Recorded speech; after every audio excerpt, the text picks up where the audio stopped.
What does the average beer drinker look like? What? They speak English and what? What? English, mother. Do you speak it? Yes. Describe what the average beer drinker looks like. What? Say what again? I double dare you, mother. Say what one more goddamn time. He's bald. Does he look like a? What? Does he look like a? No. Then why you try to him like a? What's up, guys? It's your boy Benny. I don't really do that much drinking anymore. I just work all day and then I chill out with my kids. But when I do drink, let's say I'm at a sporting event and it's like a hot day, you want a light beer, I'll get a Coors Light. I will tell you straight up, probably my favorite like tailgate style frat beer is a Coors Light. Now, there are some reasons for that. One, I went skiing with Pete Coors once because it was part of like some conference that we were at, and he's like the guy who created Coors Light. And he's older now, but he's super cool. He's like based. The entire Coors family is Republican, and they have an awesome brand. I like their beer a lot, and they're super chill. They're cool dudes. Anyway, there's my biases.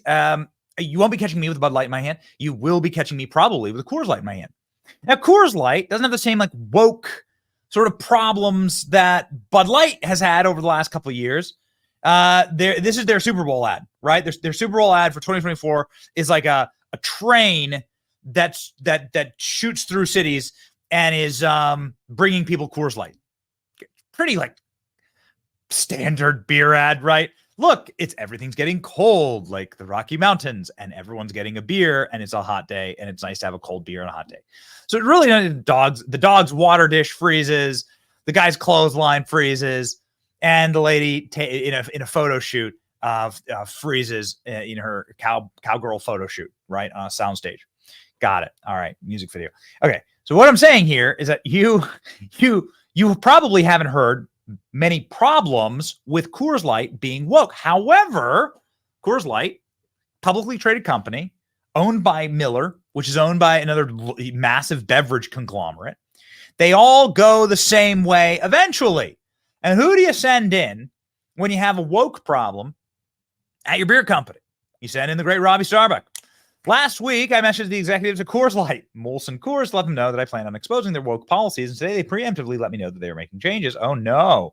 Ending participation in the Human Rights Council's woke corporate equity index score system, no more DEI-based training programs, and no more donations to divisive events, ending their work groups that are racist in favor of sexual orientation and race. No more supplier diversity goals. No more executive employee compensation tied to DEI hiring goals. Well, that's a good thing for a beer company.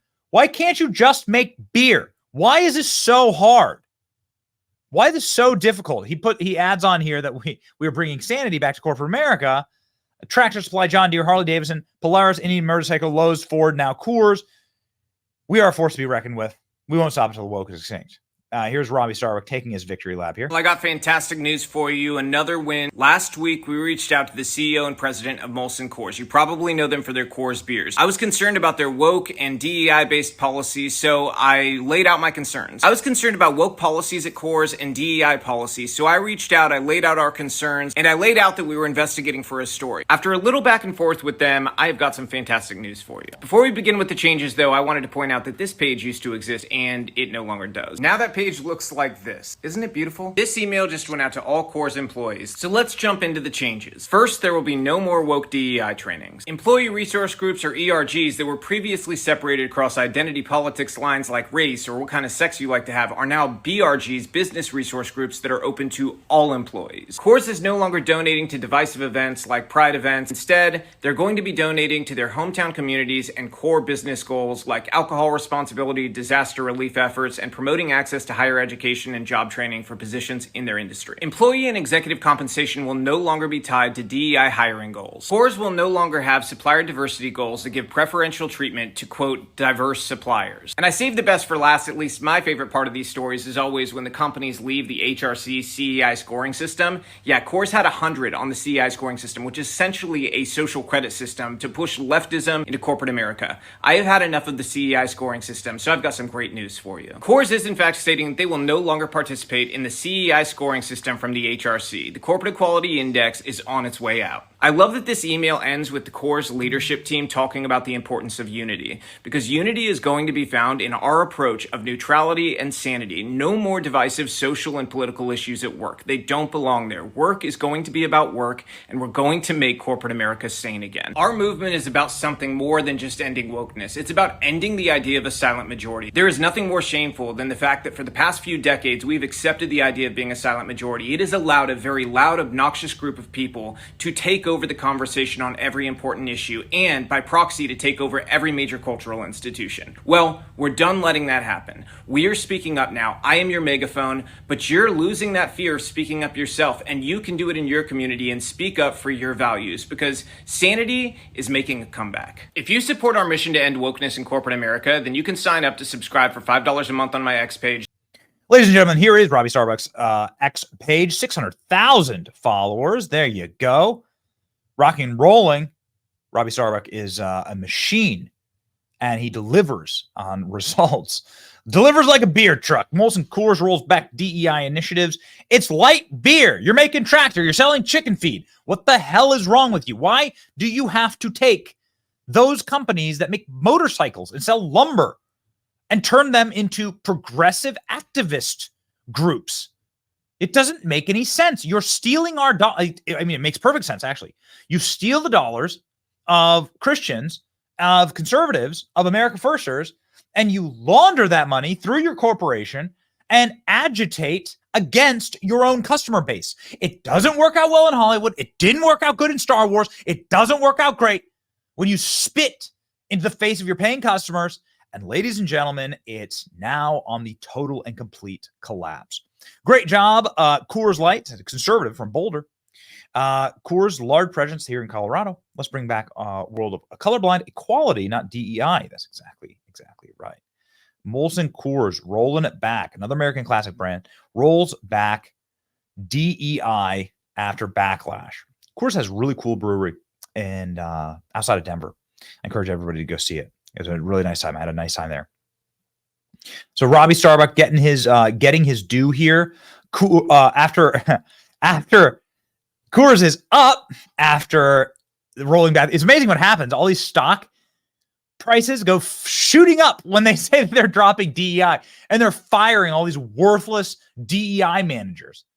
It's incredible what happens to a stock when that happens. Coors skyrocketing. This happens to everyone. Meanwhile, Bud Light has still lost a third of their customers forever. I will continue to drink Coors Light on the rare occasion that I drink a Coors Light. Ford was one of the other massive victories for Robby Starbuck this week. Ford's full statement, reflective of Coors Light. A lot of these statements are very much the same. Just saying that we're going to be leaving these social credit scores, right, that come in and audit our companies from these radical left-wing groups that make sure that we're hiring enough alphabet people or enough people with the right skin color to make sure there's racial quotas. What kind of garbage is this, right? We're going to enter your company, make sure there's enough racial quotas there. What the hell is it? What dystopian hellscape are we living in? Regressive dystopian hellscape. Do you have enough of this color? What the hell is wrong with you people? Again, they call themselves progressive. It's actually regressive. Yet you've seen those kind of policies before. It's timeframes you wouldn't want to live in. But there were plenty of racial rules and racial quotas in histories and days gone by.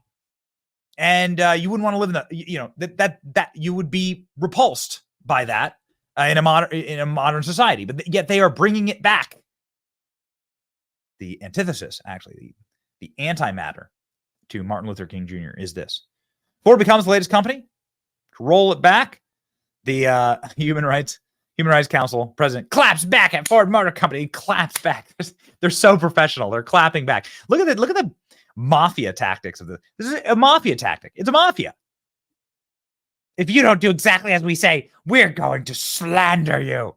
Same thing with Lowe's. These are some of the biggest companies in America. Lowe's did the exact same thing, right? Copy, paste, copy, paste, copy, paste. DEI policy amid attacks. Good for them. Bud Light even trying to get back onto the bandwagon, releasing non-woke ads that are just like kind of basically funny now, right? Fired the Kelsey brothers, fired Taylor Swift's boyfriend, and are now back with non-woke advertising. The guy who does the best Trump impression in the world, Shane Gillis. Okay. Just a reminder as we close here, what Bud Light ads used to look like back in the day. Not sure Dylan Mulvaney would be too happy with his ones.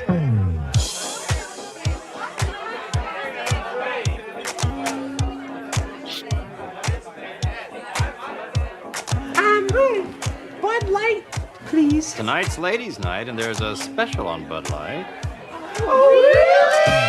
If you want great taste that won't fill you up and never let you down, make it a Bud Light. Oh no, it's Ted from accounting.